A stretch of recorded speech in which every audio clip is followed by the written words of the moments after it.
I want to get back now to those South African election results. Early results showing that the African National Congress is on course to lose that crucial majority. Partial results show that the ANC still in the lead with about 43% of the votes, followed by the Democratic Alliance Party with 25%. Now, if the ANC fails to win at least 50% of the national vote, it will be may be forced into sharing power for the first time since the end of apartheid in 1994. The ANC has ruled South Africa unchallenged. Since then, it's now headed by President Cyril Ramaphosa. The final results are expected by Sunday. Here's what the first Deputy Secretary General of the African National Congress had to say about the results so far. Take a listen. It was worth a fight, and the results are indicating that whatever that was predicted earlier has been proven wrong. We are way above what was predicted as a possible percentage of the ANC, save for the latest CSIR results. We are still at 34%, and we do believe that once all other results are submitted, then the ANC can reflect and map the way forward. The ANC can reflect. There'll be a lot of reflecting going on for sure. Let's go now to our correspondent, Dianne Hawker. She's standing by in Johannesburg. Dianne, good to see you. I know we're still waiting for final results, but these early indications, they are not good for the ANC. What has caused this? I mean, this is like plate tectonics. This is a seismic shift, isn't it? What's caused this change?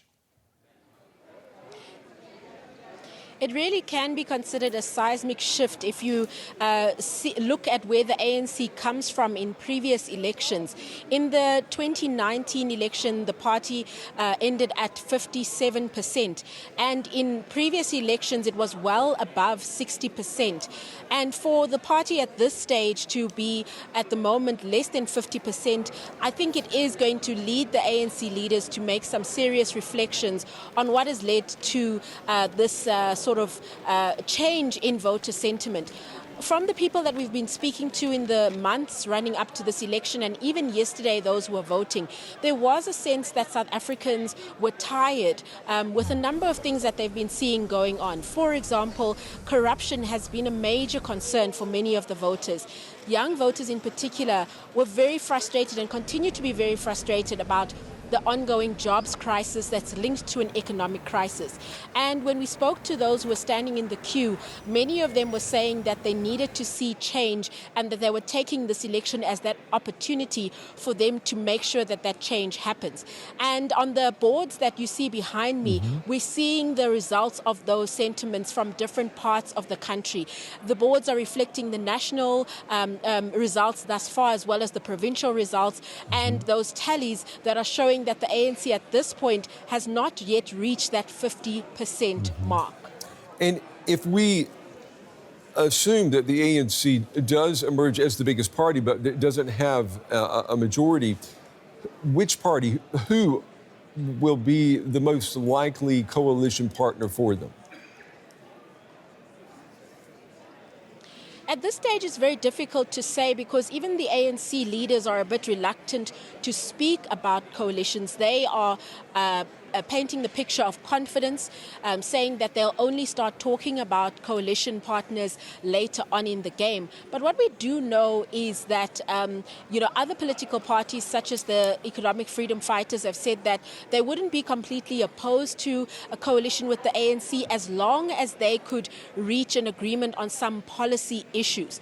There's also the MK Party, which is a recent addition to South African politics. It's led by former South African President Jacob Zuma, and they are so far look like they will get a decent amount of votes. At the moment, they're sitting at about 9% of the overall votes. And there is some speculation that there is a possibility that the ANC could look to the MK Party for that for those coalition talks. But of course, it all comes down to jockeying for positions and whether these parties will be able to agree on important policy issues for the next 5 years.